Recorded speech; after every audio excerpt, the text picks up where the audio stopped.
C'était en 1847 et dans la ville poussiéreuse de Cedar Ridge au Texas, quelque chose d'impensable se produisait. Sur les marches du palais de justice, sous un soleil brûlant, 5 jeunes femmes se tenaient debout, vêtues de robes en lambeaux, tandis que des hommes criaient des chiffres comme s'ils enchérissaient sur du bétail.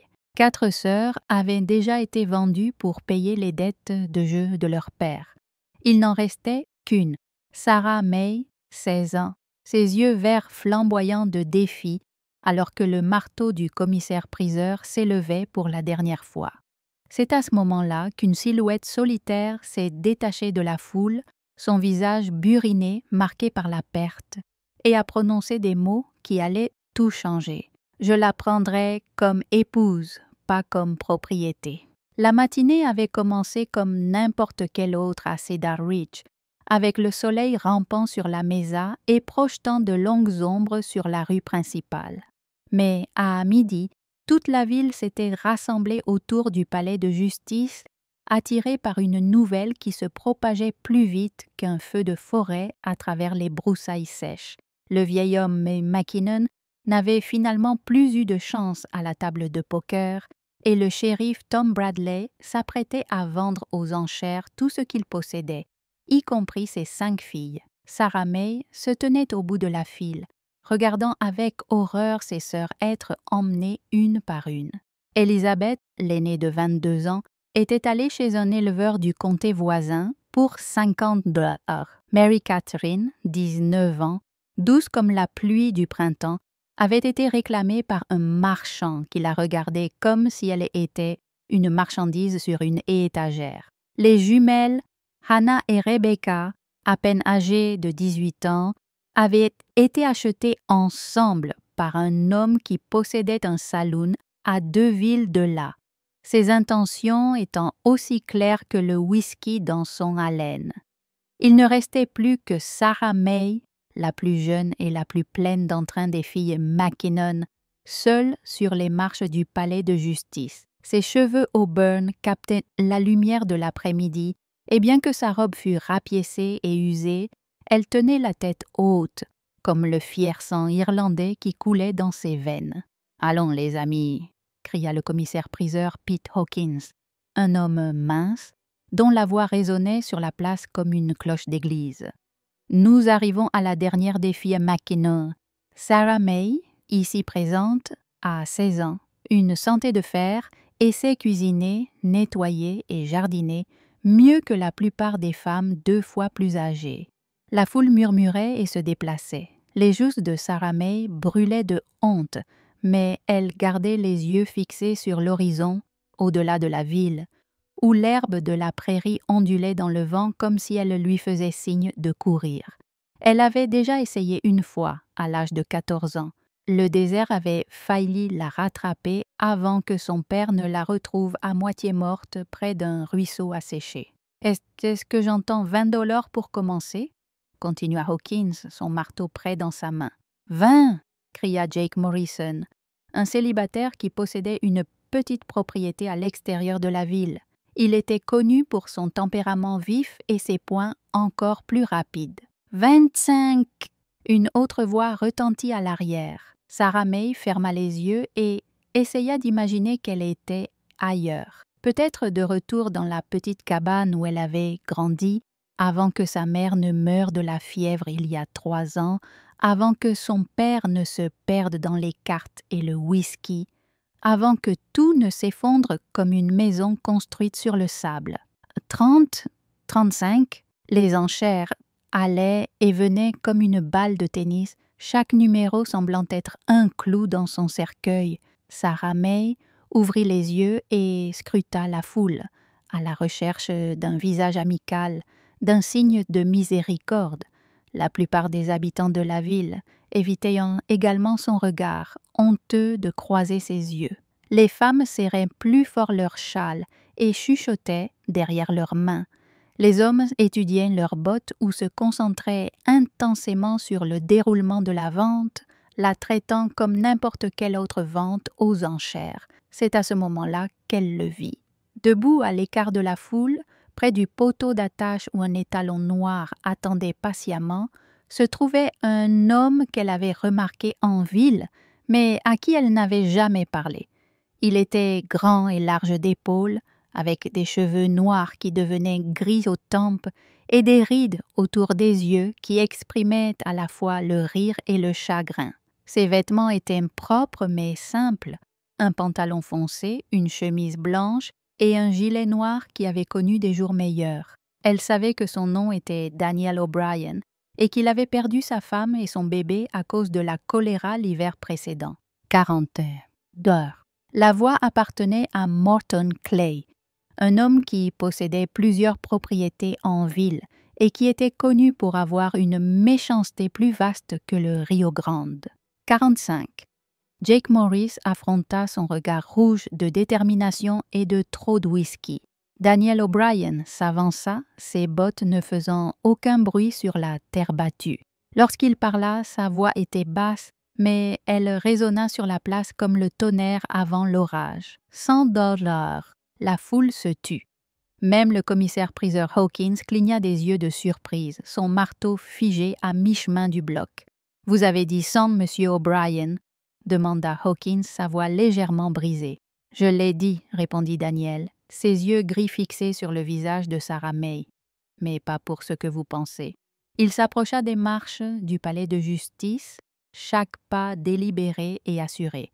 Sarah May se retrouva à retenir son souffle, n'osant espérer, mais incapable de détourner le regard de cet inconnu qui venait de bouleverser le cours de sa vie. « J'offre 100 $, dit Daniel, sa voix se faisant plus forte. « Et mon nom? Sarah May McKinnon. Si vous le permettez, je serais honorée que vous deveniez Sarah May O'Brien. Ma femme, pas ma propriété. Ma partenaire, pas ma possession. » La foule explosa en murmures et en halètements. Ce n'était pas ainsi que les choses étaient censées se passer. Ce n'était pas comme ça que tout cela devait fonctionner. Sarah May fixa Daniel O'Brien, cet homme qui lui offrait quelque chose que personne d'autre ne lui avait proposé depuis des années, le choix. Elle sursauta, puis s'arrêta. Sa voix n'était qu'un murmure. « Je ne vous connais même pas, monsieur O'Brien. » Daniel sourit, et pour la première fois depuis des mois, son sourire atteignit ses yeux. « Non, mademoiselle McKinnon, vous ne me connaissez pas, mais je vous ai observé en ville. J'ai vu comment vous prenez soin de vos sœurs, comment vous gardez la tête haute même quand le monde entier semble contre vous.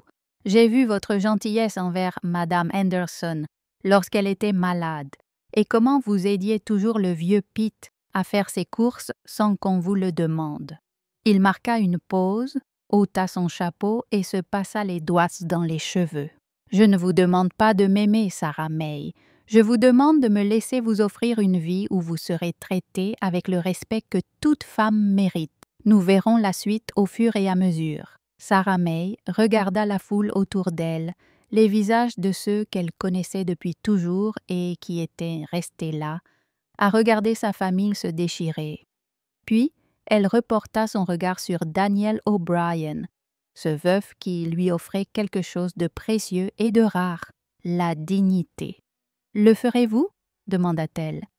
Elle hésita, puis trouva son courage. « Me traiterez-vous comme une égale, monsieur O'Brien, et non comme un bien qui vous appartient?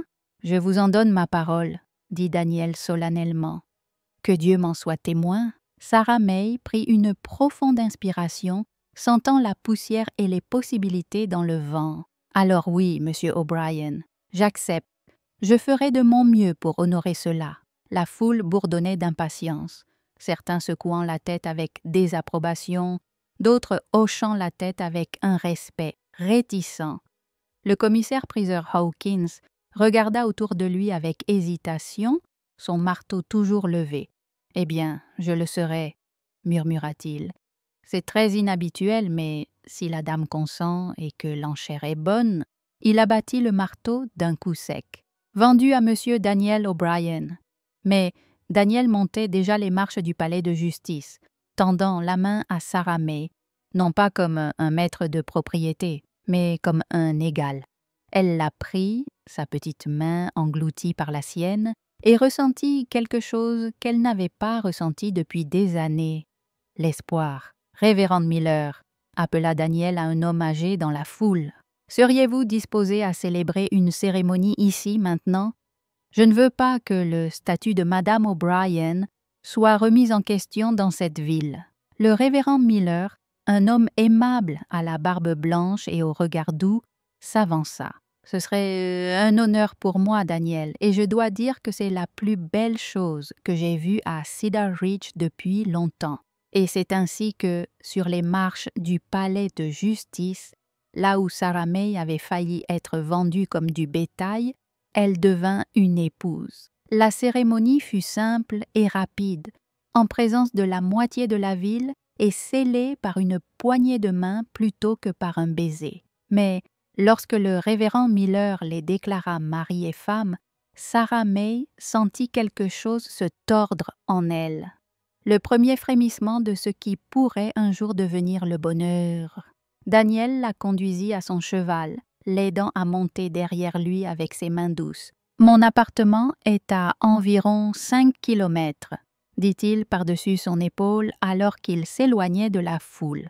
Rien d'extraordinaire, mais c'est propre et solide. Tu auras ta propre chambre jusqu'à... Eh bien, jusqu'à... ou à moins que tu n'en décides autrement. » Sarah May l'entoura de ses bras, émerveillée par sa sensation de solidité, de chaleur et de sécurité, pour la première fois depuis des mois. Le vent fouettait ses cheveux tandis qu'ils traversaient la prairie, et elle se surprit à sourire malgré tout ce qui s'était passé. Le ranch de Daniel était exactement comme il l'avait décrit, simple mais bien entretenu. La maison était petite mais propre, avec une véranda couverte et des fenêtres laissant entrer beaucoup de lumière. Il y avait un jardin derrière la maison, avec des rangées soignées de légumes et d'herbes aromatiques témoignant d'un entretien minutieux, et une grange abritant plusieurs chevaux et une vache laitière. « C'est magnifique », dit Sarah May, tandis que Daniel l'aidait à descendre de cheval. Et elle le pensait vraiment. Après le chaos et la honte du matin, cet endroit paisible lui semblait un sanctuaire. Daniel lui fit visiter la maison, lui montrant la cuisine avec son poêle en fonte, le salon avec sa cheminée en pierre et les 2 chambres à l'arrière. Il s'arrêta à la porte de la plus petite chambre, sa main tendue sur le bouton. « C'était la chambre de mon fils, mais elle est à toi maintenant, aussi longtemps que tu le désires. » Sarah May entendit la douleur dans sa voix, soigneusement maîtrisée, mais indubitable. « Comment s'appelait-il » demanda-t-elle doucement. « James » répondit Daniel. « James Patrick O'Brien. Il a vécu 3 jours. » Ils restèrent un moment dans un silence confortable. 2 personnes qui comprenaient la perte, chacune à sa manière. Finalement, Daniel s'éclaircit la gorge et continua la visite. Ce premier soir, ils étaient assis sur la véranda tandis que le soleil se couchait sur la prairie, peignant le ciel de nuances oranges et roses. Sarah May avait enfilé une des robes simples que Catherine avait laissées derrière elle, avec sa permission, comme il le lui avait soigneusement expliqué. Elle lui allait plutôt bien, et après avoir porté la même robe rapiécée pendant des semaines, le coton propre était un luxe sur sa peau. « Parle-moi de ta femme » dit Sarah May en regardant les dernières lueurs s'estomper dans le ciel à l'ouest. Daniel resta silencieux si longtemps qu'elle crut qu'il ne répondrait pas. Quand il parla enfin, sa voix était douce à cause du souvenir. Son nom était Catherine. Nous nous sommes rencontrés lors d'une soirée religieuse à San Antonio et j'ai su dès l'instant où je l'ai vue qu'elle était la femme avec qui je voulais passer ma vie. Elle avait le cœur le plus gentil et le rire le plus beau. Il s'arrêta, les mains jointes sur ses genoux. Nous avons passé 5 bonnes années ensemble avant que la chaleran n'arrive. Elle a lutté plus longtemps que la plupart. J'ai essayé de toutes mes forces de tenir pour le bien du bébé. Je suis désolée, dit Sarah May, et elle le pensait vraiment. Cela doit être difficile de m'avoir ici dans sa maison. Daniel se tourna pour la regarder, ses yeux gris sérieux dans l'obscurité grandissante. Catherine t'aurait aimé, Sarah May. Elle aurait été fière que sa maison offre un abri à quelqu'un qui en a besoin, et elle a toujours dit que cet endroit devait être rempli de vie et de rire. Au cours des semaines suivantes, ils s'installèrent dans une routine qui leur semblait étonnamment naturelle. Sarah May s'occupa des tâches ménagères, cuisine, ménage, jardinage, tandis que Daniel travaillait au ranch et allait en ville s'approvisionner. Ils étaient polis l'un envers l'autre, prudents et respectueux, comme deux personnes dansant autour de quelque chose de fragile. Sarah May s'avéra être tout ce que le commissaire-priseur Hawkins avait prétendu, et plus encore. Elle savait effectivement cuisiner, préparant des repas qui faisaient fermer les yeux de Daniel de plaisir après des mois de sa propre cuisine rudimentaire. Elle s'occupa des animaux, trayant la vache et ramassant les œufs avec une douce patience. Le jardin prospéra sous ses soins et elle réussit même à soigner un animal malade. Mais, plus que ses compétences pratiques, c'est son esprit qui commença à redonner vie au ranch. Elle fredonnait en travaillant, chantait doucement aux animaux et se mit peu à peu à sourire plus souvent. Daniel avait hâte de rentrer chaque soir pour s'asseoir sur le porche et l'écouter raconter sa journée. « J'ai vu un géocoucou ce matin, » lui dit-elle un soir, les yeux brillants d'excitation. Il poursuivait un lézard dans le jardin et, lorsqu'il l'a attrapé, il l'a brandi, comme s'il voulait le montrer. J'ai tellement ri que j'ai failli laisser tomber le panier à linge. Daniel sourit en imaginant la scène. Ce sont de fières petites créatures. Catherine disait que c'étaient les gestes du désert. C'était la première fois qu'il mentionnait le nom de sa femme sans que la douleur n'obscurcisse ses traits, et Sarah May le remarqua. Elle commençait à comprendre que la guérison, comme la confiance, se faisait par petites étapes. Un après-midi, environ 1 mois après leur mariage inhabituel, Daniel rentra chez lui et trouva Sarah May assise sur les marches du porche, des larmes coulant sur son visage. Une lettre était froissée sur ses genoux. « Qu'est-ce qui ne va pas ?» demanda-t-il en s'asseyant à côté d'elle, inquiet. Sarah May brandit la lettre avec des mains tremblantes. « C'est d'Élisabeth, ma sœur. Elle a réussi à me faire parvenir ce message par l'intermédiaire du prédicateur de sa ville. » Daniel attendit patiemment qu'elle s'essuie les yeux et se ressaisisse suffisamment pour parler. Elle dit que Mary Catherine a essayé de fuir le marchand qui l'avait achetée. Il l'a attrapée. La voix de Sarah May se brisa. Il l'a battue si violemment qu'elle peut à peine marcher. Et les jumeaux, le propriétaire du saloon les fait travailler d'une manière qu'aucune femme décente ne devrait avoir à endurer. La mâchoire de Daniel se serra de colère. Où sont-ils? Tous. Élisabeth est la seule qui est en sécurité. L'éleveur qui l'a achetée est gentil. Il lui a même proposé de l'épouser correctement, mais les autres, elle leva les yeux vers lui, désespérée. « Je dois les aider, Daniel. Ce sont mes sœurs. » Daniel se leva, sa décision déjà prise. « Alors, nous les aiderons. » Tous? Sarah May le regarda avec étonnement. « Tu veux dire, même si cela peut être dangereux, même s'ils ne sont pas vraiment ta famille ?» Daniel se pencha, lui prit les mains et la releva. « Sarah May, tu es ma femme. Cela fait d'eux aussi ma famille. Nous trouverons un moyen de les sortir de là et de les ramener à la maison, s'ils veulent te venir. » Le lendemain matin, Daniel sella 2 chevaux et prépara des provisions pour un voyage. Sarah May n'avait jamais monté à cheval seule auparavant, mais Daniel passa 1 heure à lui apprendre les bases. Sa patience était infinie pendant qu'elle apprenait à contrôler la douce jument qu'il avait choisie pour elle. « Nous irons d'abord voir Mary Catherine, » décida-t-il en étudiant la carte approximative qu'il avait dessinée à partir de la lettre d'Élisabeth. Elle est en danger immédiat. Le voyage jusqu'à Millerville dura 2 jours, et Sarah May s'émerveilla de la différence du monde vu à cheval. Elle s'était rarement éloignée de plus de quelques kilomètres de Cedar Ridge dans toute sa vie, et l'immensité du Texas s'étendait devant eux tel un océan d'herbe et de ciel. Ils parlèrent en un chemin partageant des histoires d'enfance, leurs espoirs, leurs peurs. Sarah May apprit que Daniel était venu du Missouri au Texas après la mort de ses parents, en quête d'un nouveau départ et de grands espaces. Daniel découvrit que Sarah May avait appris à lire toute seule grâce à la Bible de sa mère et à quelques livres, et qu'elle rêvait de voir un jour l'océan. « Il paraît qu'il s'étend jusqu'à l'horizon et au-delà », lui dit-elle alors qu'ils installaient le camp le premier soir. Plus vaste que toute la prairie réunie, et bleu comme le ciel le plus profond. « Peut-être qu'on verra ça ensemble un jour, » dit Daniel. Et Sarah May sentit son cœur bondir devant la désinvolture avec laquelle il l'incluait dans ses projets d'avenir.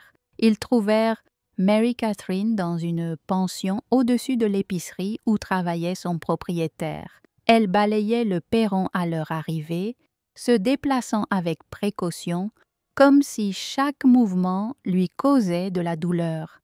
En voyant Sarah May, elle lâcha son balai et faillit tomber. « Sarah May, c'est vraiment toi ?» La voix de Mary Catherine était à peine un murmure, et Sarah May pouvait voir les bleus violacés sur le visage et les bras de sa sœur. « Nous sommes venus te ramener chez toi, » dit Sarah May en descendant rapidement de cheval et enlaçant doucement sa sœur. Le marchand, un homme mince nommé Prescott, aux petits yeux méchants, sortit du magasin en entendant le vacarme. « Tiens, qu'est-ce que c'est que tout ça? Cette fille m'appartient, honnêtement. J'ai des papiers. » Daniel s'avança, et quelque chose dans sa posture fit reculer Prescott. « Je suis prêt à te racheter son contrat. Fixe ton prix. » « Elle n'est pas à vendre, » dit Prescott.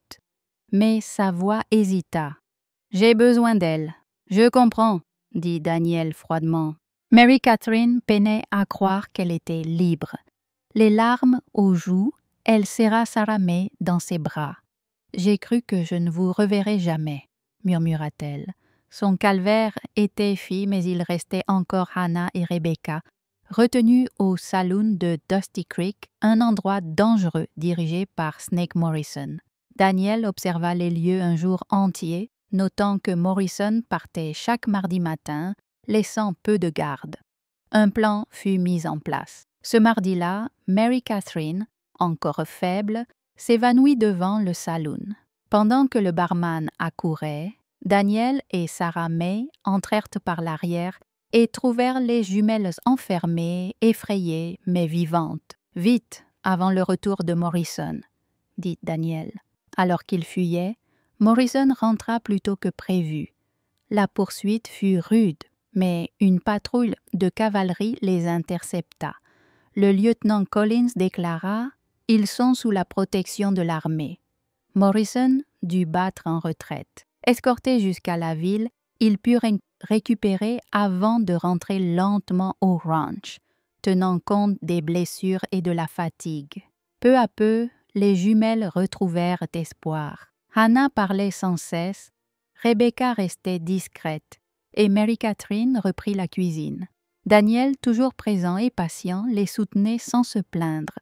Un soir, Rebecca lui demanda « Pourquoi fais-tu tout ça ?» Il répondit simplement « La famille, c'est un choix. » Sarah May sentit son cœur se serrer. Il avait risqué sa vie pour elle. Au ranch, chacun trouva sa place. Hannah avec les chevaux, Rebecca à la couture, Mary Catherine en mère poule. Et quand Elizabeth vint les visiter, les sœurs étaient réunies. « Je ne sais comment vous remercier, » dit-elle. « Soyez heureux, » répondit Daniel. C'était tout ce qu'il souhaitait. Les filles apportaient rire et vie au ranch, mais ce furent les instants calmes entre Daniel et Sarah May qui comptèrent le plus. Ils s'étaient apprivoisés au fil des jours. Sarah May attendait son retour chaque soir et Daniel s'attardait sur le porche, savourant leur complicité. Une nuit de décembre, tandis que la neige tombait, elle trouva le courage de lui dire « J'ai appris à me soucier de toi ». Ce mariage arrangé est devenu plus. Daniel resta silencieux un moment, puis lui prit la main. « Depuis le jour où je t'ai vu sur les marches du tribunal, tu m'as touché. J'ai essayé de ne rien imposer. » Il sourit. « J'aimerais embrasser ma femme si elle est d'accord. » Elle l'était. Leur baiser, tendre et sincère, c'est là leur lien profond. Ce soir-là, il lui offrit une bague ayant appartenu à sa grand-mère, pas pour remplacer Catherine, mais parce que tu as trouvé ta propre place dans mon cœur. Sarah May, émue, répondit « Je t'aime, Daniel O'Brien. » Et lui, plus que je ne croyais pouvoir aimer encore. Au printemps, Mary Catherine annonça ses fiançailles avec le Dr. Webb. Hannah et Rebecca furent courtisées par 2 frères du comté voisin. Mais le plus grand changement fut pour Daniel et Sarah May. Elle était enceinte. Malgré leurs craintes liées à la perte de leur premier fils, le médecin était confiant. « Ce bébé naîtra dans l'amour, dit-elle un soir. » Daniel posa la main sur son ventre. Catherine aurait adoré ça. Sarah, jamais jalouse, l'encourageait à en parler. Elle disait que l'amour, comme une flamme, grandit quand on le partage. L'été arriva, apportant mariage et renouveau. Mary Catherine épousa le Dr. Webb dans le jardin familial. 1 mois plus tard, Hannah et Rebecca épousèrent les frères Morrison. Sarah May, rayonnante et enceinte, était demoiselle d'honneur, métamorphosée depuis l'année passée. Entourée d'amour, Sarah May vivait désormais au centre d'une famille unie. Elizabeth avait rapproché son ranch et bientôt le foyer O'Brien devint un lieu de chaleur et de lien. Fin octobre, Sarah mit au monde un fils, James Patrick, aux yeux de son père et au menton de sa mère. Daniel, ému, le tint dans ses bras. « Il est parfait, » murmura-t-il. « Nous sommes tous parfaits, » répondit Sarah, épuisée mais comblée. Autour d'eux, leurs proches. Ce qui avait commencé par une vente honteuse s'était transformé en une histoire d'amour, de choix et d'espoir. Des années plus tard, James demanda comment ses parents s'étaient rencontrés. Sarah sourit. Il était une fois, à Cedar Ridge, un terrible jour devenu merveilleux.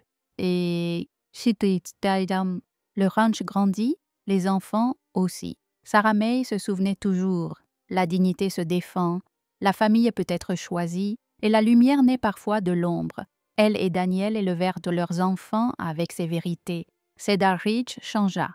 Les lois évoluèrent, et la famille O'Brien, discrètement, transforma la ville.